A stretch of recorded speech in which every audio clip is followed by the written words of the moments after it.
I mean, it's almost like I tell folks it's almost like carrying a luggage bag from the that you would take on an airplane at the airport. You wouldn't want to carry this thing up an entire mountain, but 2 to 5 minutes, or even 1 to 2 minutes before you change shifts is not too bad. It doesn't create a sense of physical urgency. So we use shift based teams, but I try to keep things kind of open because I always worry about somebody being really discouraged or overworking or being forced into a shift that's exhausted, and then that creates a dangerous scenario for the trail rider. So we'll use these shifts, but it's more of a if you're ready to go on next, head towards the front, stay near the trail rider, and jump in when we change shifts. And if nobody jumps in, that kind of is an indicator that everybody's beat, and it's time for us all to take a break. Jerry, you mentioned a couple of things that I want to talk about. Yeah.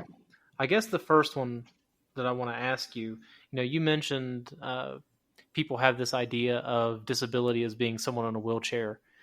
Do you think there's a way that through time we can get this stereotype out of people's heads and get them to understand that, people with disabilities are capable of a lot more than we give them credit for? Most definitely. One of the big things is the people serving the community is wanting to break down these barriers. So, it's least restrictive as possible. An individual that, has some type of a disability, there's a lot of people that think, oh, you can't do that. You don't, you're not capable of doing it.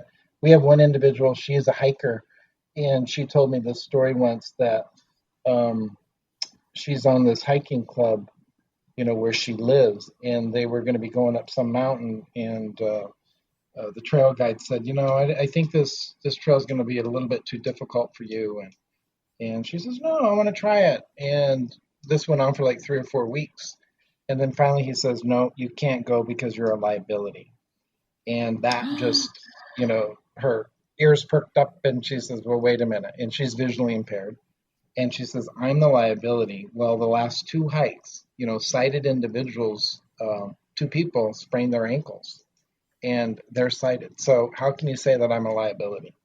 And actually it was her that we named our newsletter after, because she wrote me this letter, and she says, Daring Adventures is really our Everest, that you assist us for however far that we can go. You're always there helping us out. So since, we've named our newsletter as our Everest, because that's really what it's all about. It's really focusing on a person's abilities and not what they can't do.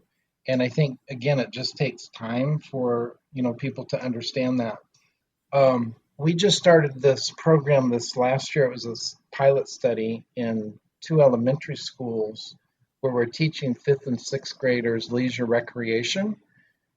Because nowadays, we've stripped these schools of so many things that kids today, I'm not that old, but they're being taught so differently today than they were, 25, 30 years ago. And now with technology, everybody, they have all these smartphones, and, they don't go out and do recess anymore, and the schools don't even provide, activities for them or equipment. So it's really this whole leisure recreation program is really kind of going back to the basics and helping kids identify what they like to do, and then how they can connect within their community to make that happen. This teen river trip that we do, we half the individuals on it have some type of a disability, but then the other half of the teens are considered at risk. And back when this program started in '94, at risk at that time were teens that were incarcerated and so forth. Well, at risk now, what we're seeing is the trend of more family issues and whatnot. But it's interesting when you mix these 2 groups together, these teens, they don't even know how to talk to a person that might be using a wheelchair. They just avoid talking with them. So going back to what we're teaching on this leisure recreation is full inclusion, so these people can participate regardless, if they happen to be using a wheelchair. So these kids can see, their abilities, and what they can contribute to, and not shy away from them. So I think really, again, through time, it's kind of like what they say is what goes around comes around. I see us repeating many different things that were in the past that we've gotten away from, and now we're kind of going back to, the basics and whatnot. Um, I don't know. I was going to say something. I totally forgot where I was going with that. But Well, hold that thought, Jenna. You gasped whenever Jerry mentioned the lady being called a liability. Yeah, that's so rude. Yeah, your work with the Paralympians. I mean, you said that they're obviously more capable than the vast majority of the population. Yeah. So how do they promote that inclusive, like, hey, don't stereotype us scenario? Well, yeah, I mean, they're aggressively capable. And like I said, they have abilities that many people don't have. So it's actually wonderful to be around people that have abilities that are different than you, because it shows you, okay, so that person has no leg, but look at how they're bench pressing. It's different than me, but it's more than me. And different is not inherently negative or positive. It just is different. And so it's really cool to see how people adapt and circumnavigate their specific disabilities, because I feel like we all have something that feels limiting about us, and to let it hold us back and to listen to people that tell us that we are a liability is only going to hurt really everybody, because the contributions of everyone in this world are needed to push us forward. So it was really wonderful to see everybody, the Paralympians that really kind of did the most they could to promote their brand and to get in front of as many children and people as possible that their stories would resonate with, and children that might have a similar disability that could say, wow, that looks like me. Cool. I can do this too. And it seems like, mainstream media is trying to pick up on more of the stories of individuals with disabilities, achieving great things. I know there are, stories about, I guess there was a model with Down syndrome and a couple of others. So I think the attempt is being made, but it just doesn't seem like it'll ever get there. It's weird. I'm personally not satisfied. There is a clear push for inclusivity. The recent civil unrest has actually pushed that forward a little bit and promoted it. It's nowhere near where it needs to be, though. I mean, even outdoor brands that I've spoken with and said, you really should have champions and ambassadors and product designers from the disabled community that are giving you their perspective. And sadly, it's not sexy enough for some of them. So that narrative really needs to still be pushed forward, I think, by anybody who is willing. We all keep using these same two words, right? We keep using the words inclusion and we keep using the word community, right? I think we've all said it probably 10 times over the course of the 36 minutes we've been on here so far. And one of the things we've been saying here in Colorado in our nonprofit community organization is that inclusion is community.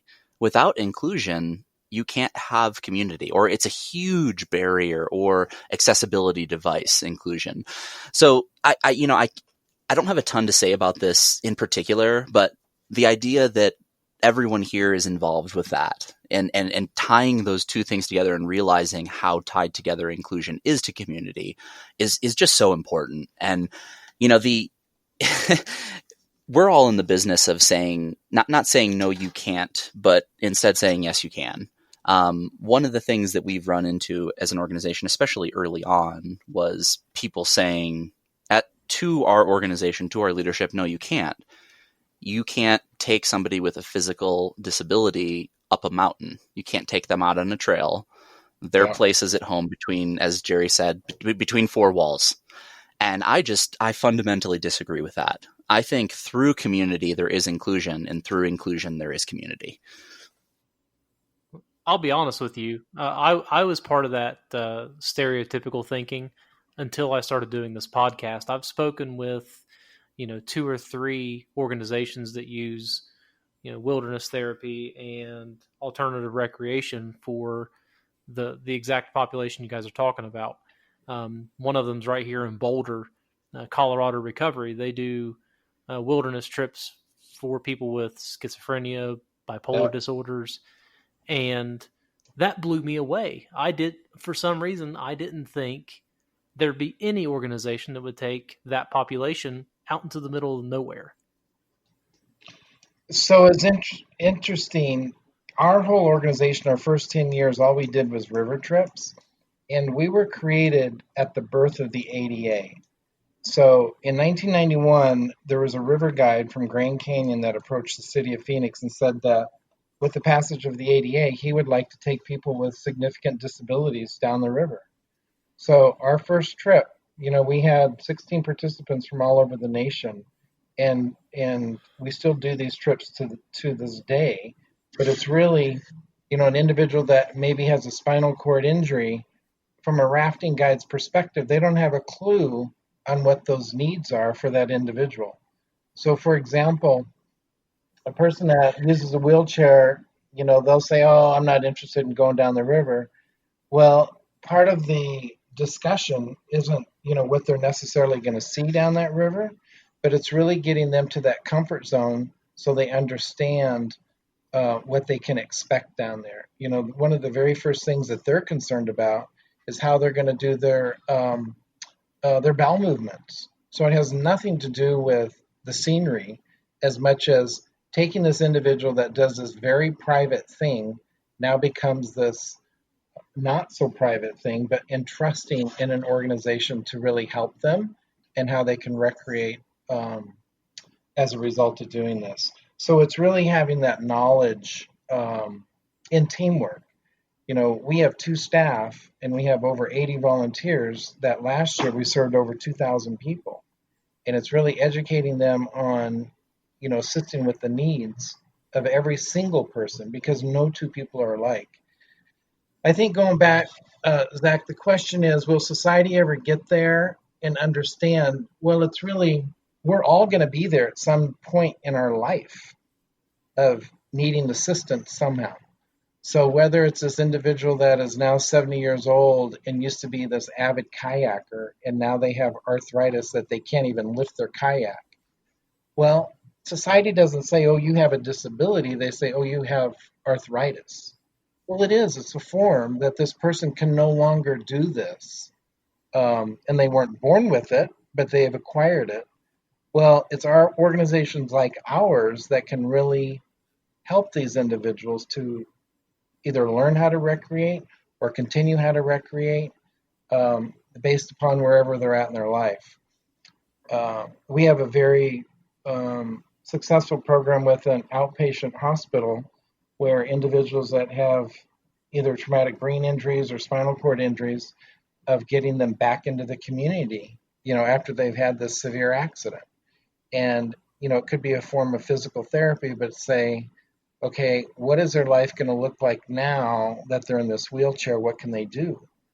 Well, they can still hike, they can still kayak, they can still camp. It's just going to look different.